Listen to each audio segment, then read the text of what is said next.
তো সুতরাং এটাকে আইনি ভিত্তি দেওয়ার এটা তো সিদ্ধান্তের ব্যাপার।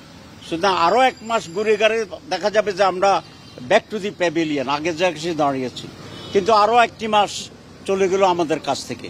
এটাকে আমি বুঝাতে চাচ্ছি না, সেটা আমরা তাদের সাথে আমাদের দেশের রাজনৈতিক ইস্যু নিয়ে এই আলোচনাটা আমি প্রাসঙ্গিক মনে করি। পদ্ধতি ছাড়া আপনারা কোনোভাবেই নির্বাচনে যাবেন না?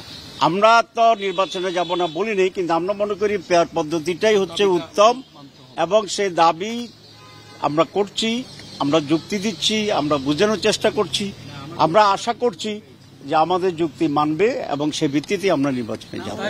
রাজনৈতিক দল 1 মাস টাইম পিছিয়ে আসলে ফলপ্রসূ হবে না যদি উভয় দিক থেকে মন থেকে না চায়।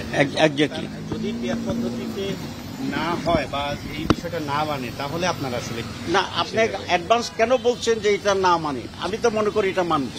হ্যাঁ, এটা নিয়ে তো কথা হচ্ছে, এই জন্য আমরা সাংবাদিকরা বলছি সময় সিদ্ধান্ত নেওয়া যাবে, সময় তো আছে। সেটাই তো নয়, ইস্যু হচ্ছে আমরা আশা করছি যে ইনশাল্লাহ আমরা যুক্তি দিতে পারবো। আমরা যেটা বলছি যে আমরা তাদের সাথে বসতে চাই, সরকারের সাথে আমরা বসতে চাই, সরকারকে আমরা আহ্বান করছি আমাদের সাথে আলোচনা ব্যবস্থা গ্রহণ করা, এবং আমরা মনে করি আলোচনার ভিত্তিতেই আমরা আমাদের দাবিটি তুলে দিতে পারবো। সরকার দেশের স্বার্থে, জনগণের স্বার্থে, জনগণের স্বার্থে এটা মেনে নেবে, কারণ এটা কোনো জামাতের দলীয় কোনো ছিল। আমরা উচ্চপক্ষ এবং নিম্নপক্ষ দুই জায়গাতেই আন্তরিকভাবেই পিয়ার সিস্টেম।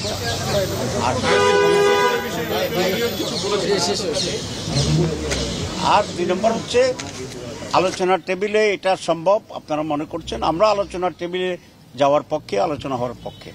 তবে এর জন্য উদার মানসিকতা এবং নিরপেক্ষ মানসিকতার প্রয়োজন। রাজনৈতিক দল নিষিদ্ধের ব্যাপারে কোনো আলোচনা হয়েছে কিনা, বা সব দলকে অংশগ্রহণের ব্যাপারে? না, আমরা এই বিষয়ে কোনো আলোচনা হয় নাই। আমরা বলছি পার্টিসিপেটরি ইলেকশন হবে, অংশগ্রহণমূলক।